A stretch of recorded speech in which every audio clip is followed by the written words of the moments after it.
who has been in Toastmasters, I'm guessing 6 months. She's very reluctant to speak. But yet when she gets up there at table topics and starts speaking, you can't shut her up. I don't know just what her problem is, but I'm sure we're going to hear an interesting speech tonight. Her title is, What You Can Do with a Few Minutes Here and There, or A Lifetime of Preparation. Help me welcome Jenn Craftwood.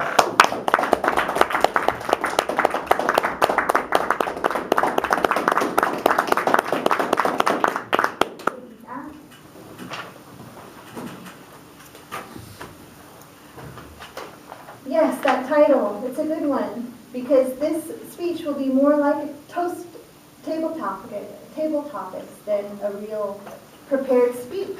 However, because last week I bailed, I was a scheduled speech and said, I'm not ready. And it was the first time I did that. It was a nice step to actually take care of myself, do some self-care in a way of saying, you know what, energetically I'm not there.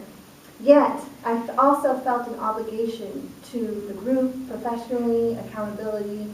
So I did do a hard table topics then, and I promised no matter what, no matter how prepared I find myself today, how organized or not, that I would come up and suffer with us, with one another. However, I do have an introduction. I do have some points that I'm going to touch on with all of us, and the greater good in all of this is that you will feel further along, maybe only for seeing what you don't do in this process of growing and becoming more comfortable and effective as speakers. So the introduction, both conventional and unconventional influences in my life are turning out to benefit not just me, but other people in the community of St. Douglas counties, as the state of Washington, and beyond. And those conventional and unconventional sources are my parents, being conventional, yet the unconventional ways in which they raised me have led to some diversions in my own career path, yet I think are for the greater good. And when I do present later this summer in July to the peer review committee of tenured faculty in the unit for the second time, I will get right in and not do all this icebreaker stuff, because I will have gotten through the writer's block, the speaker's block, and I will be able to just jump right in, and my next speech will actually also get into the 3 program areas that demonstrate impact and show products and analysis of situations and so forth. Back to my mother and my father. Conventionally, they were just what anybody would expect in growing a person into an adulthood and to blossoming.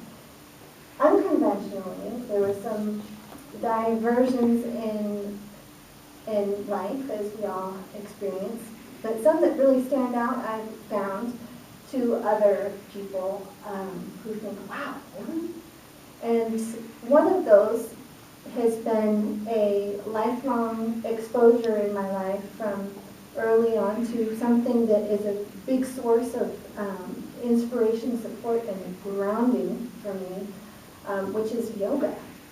The other directly relates to another program area in which I've been able to continue to grow personally and professionally, and that is helping people through divorce, which is not an uncommon situation in today's day and age. Back to the unconventional yoga influence.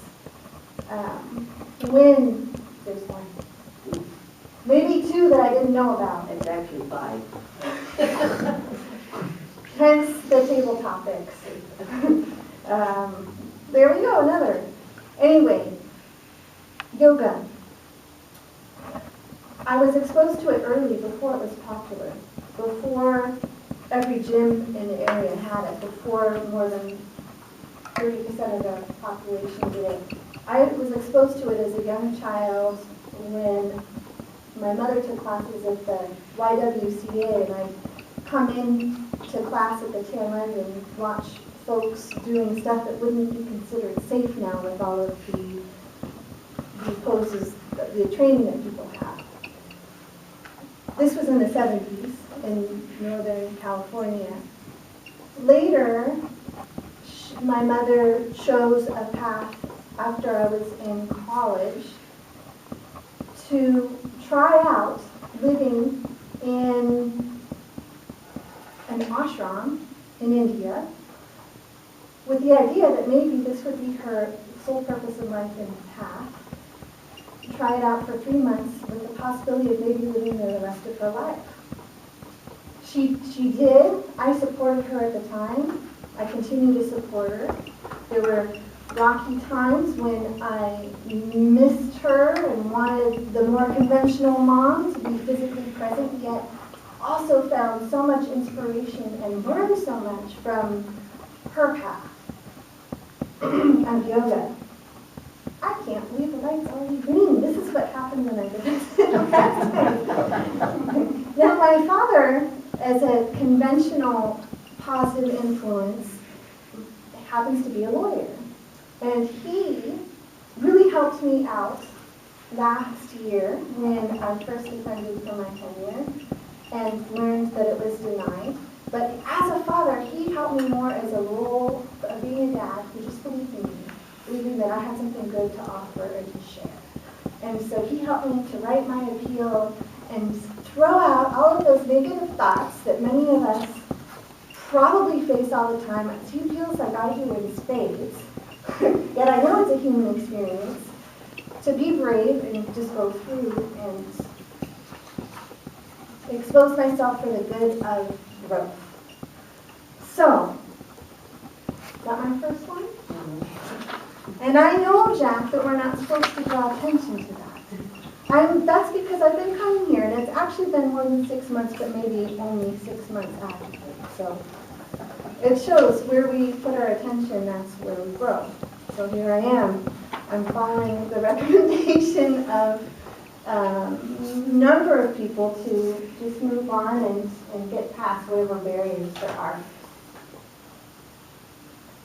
So in summary, the conventional source, parents, basically good, positive parents, who help me to be who I am in unconventional ways, will allow me in the next speech to lay out perhaps a little bit more conventionally the impacts and touch on all of the areas that the review committee would be looking for.